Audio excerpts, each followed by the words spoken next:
deal with all of those. None of those are really what the Clinton campaign wants to deal with. This is very much a targeted strategy for sort of middle-aged and older Democratic primary voters right now. In their best of all worlds, they'll basically put Bill back on the shelf after New Hampshire. Very interesting. All right, Stephen, thank you so much. Good to would crack down on unregulated gun sales by expanding background checks. Another would improve reporting of lost and stolen weapons. Word of this sparking outrage among the GOP presidential candidates. Watch. Now this president wants to act as if he's a king, as if he's a dictator. Fact is, if he wants to make changes to these laws, go to Congress and convince the Congress that they're necessary. His first impulse always is to take rights away from law-abiding citizens, and it's wrong. And to use executive powers he doesn't have is a pattern that is quite dangerous. President Obama has been lawless in his use of executive orders, whether those executive orders are around immigration or whether those executive orders are around gun control.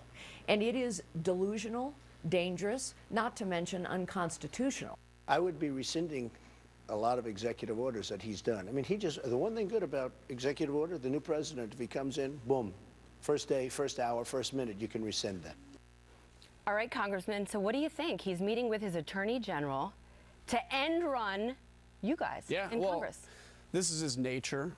You know, when you look at the executive orders of President Bush, they were things like setting up the secession plan for the Department of Agriculture, not getting rid of Second Amendment rights. Look, we can all have these discussions. How best to prevent gun violence? I think it's an issue of the heart, first and foremost.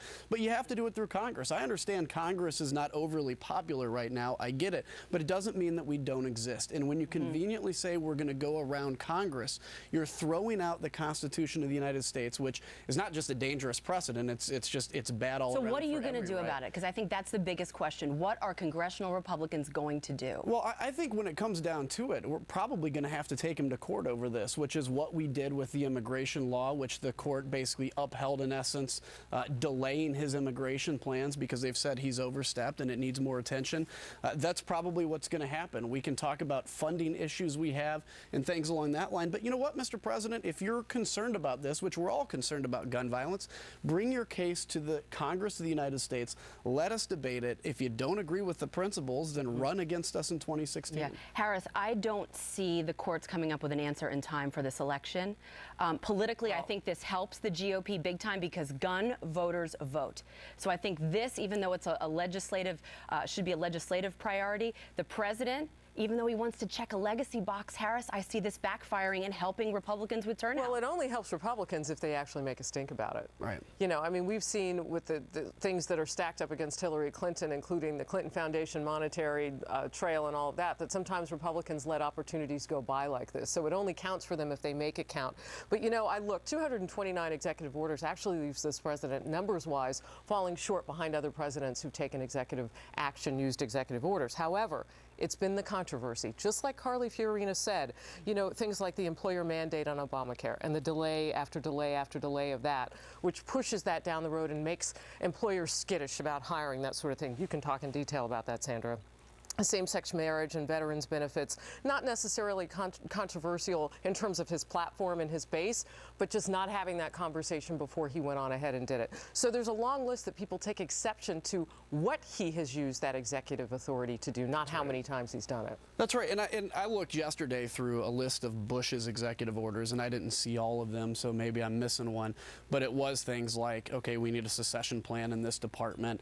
Smaller things that the executive orders are actually meant to be used for, but not broad-reaching issues and ideas. Okay, so how big of a stink are you going to make about it? Because I think we know, we've seen these issues go to the court, and the court has completely blown the minds of the American electorate. I mean, Kennedy, on one issue, Robert speaks out of one side of his mouth. Yeah. Then on another issue, he speaks on the other side of his mouth. So, Congressman, we cannot count on the courts. We cannot, the time is not on the side of the Republican Party. So what should the party do besides make a stink and turn out the vote? Well, I think that's exactly what the president is doing, because, you know, if he's not going to make it a political issue and he's not going to take the political fight to Congress, which then makes it a very visible national issue, I think, you know, he knows it's going to be sent to the courts. He knows it essentially delays the issue long enough that he does make it more of a legacy box checking, as you said. I wish this president would sit down and actually read the Constitution.